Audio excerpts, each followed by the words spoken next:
Get ready to toss ingredients in a pot and sit back and relax. Let's talk slow cooker soups and chilies. I'm going to show you 3 different slow cooker recipes today. And first up is a slow cooker lentil taco soup.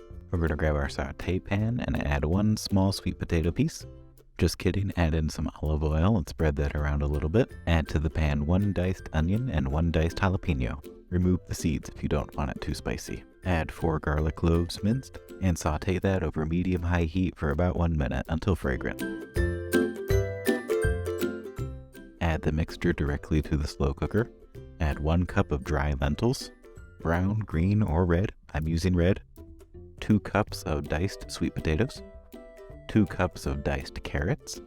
4 cups or 32 ounces of vegetable broth. Give that a quick mix while I show you our seasonings. 1 tablespoon of ground cumin, 1 teaspoon of salt, 2 teaspoons of paprika, 1 teaspoon of dried oregano, 1 tablespoon of chili powder, and also black pepper to taste. Mix it again. Add 28 ounces of crushed tomatoes. 1 final mix. Add the lid to the pot and cook on high for 3 to 4 hours until the lentils are tender. After it's cooked, add in 1 cup of frozen corn. Mix that together and let the corn get warm and happy. Once the corn is warm, it's ready to serve. Ladle into your favorite bowl and top with cheese, avocado, tortilla strips, cilantro, maybe some fresh lime juice and sour cream.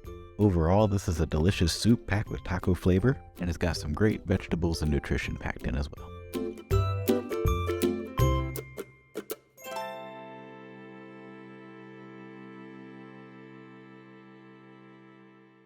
Next up is stuffed pepper soup, which, no surprise here, starts off with 2 red bell peppers. I like to prep my peppers by slicing along the inside of the flesh to cut away all of the pith, which keeps the pepper into 1 full piece, which can then be laid flat. Perfect for easy slicing. For this recipe, you can use any other colored pepper you prefer. We just like the red ones. Take your colored pepper of choice and dice it up. Do you have a favorite slow cooker recipe? Let me know what it is in the comments. I'd be interested in trying it out. Next, brown 1 pound of ground beef. Add the cooked beef directly to the slow cooker, along with 1½ teaspoons of chili powder, 1½ teaspoons of herbes de Provence, about 2 cloves of minced garlic. Give that garlic a taste test. Sprinkle in a handful of instant brown rice and then add the remaining ½ cup, 1 14½ ounce can of fire roasted tomatoes, 1½ cups of tomato sauce, 1 medium onion diced, the diced peppers from earlier, 4 cups of beef broth, and give everything a good mix so it's all distributed well. Cover the pot and cook on low for 6 to 8 hours.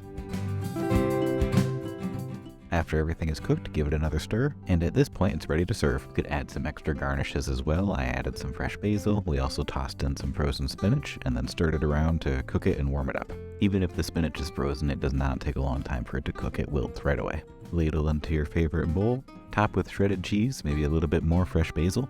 This one is definitely a favorite of ours. It has some great flavor and some spice from the chili powder. The beef in there makes this very hearty, but the peppers and their flavors help keep it from getting too rich.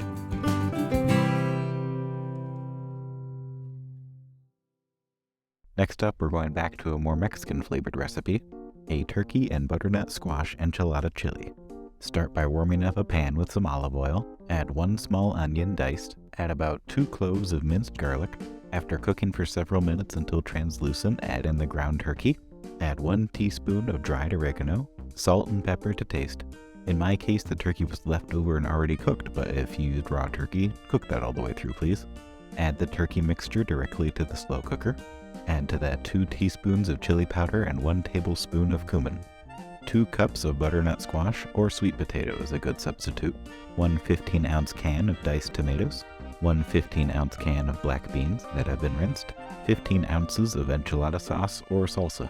Add some salt for good measure. Try a bean if you please, and give everything in that pot a good mix. Add 1 cup of vegetable broth. Add more if you want it more like a soup, and add less if you want it more like a chili. Adding 1 cup will keep it more in the range of a chili. Put the lid on the pot and cook on low for 7 to 8 hours or on high for about 4 hours.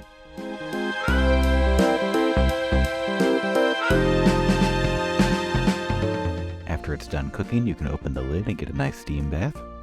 Give that chili a good stir and it's ready to serve. Ladle into a bowl and give it all the toppings you desire. Top with some cheese, green onions, avocados, cilantro, lime wedges, anything you want. I really hope you enjoyed these recipes and that you're able to get some use out of them. With luck, they'll save you a little bit of time and maybe bring you some comfort. And for the roughly 30% of you still watching, thanks so much for staying until the end. You deserve a dad joke. So here it goes. Why did the crock pot fail culinary school? Because he was a slow cooker. Oh, wow, that's bad. I'm so sorry.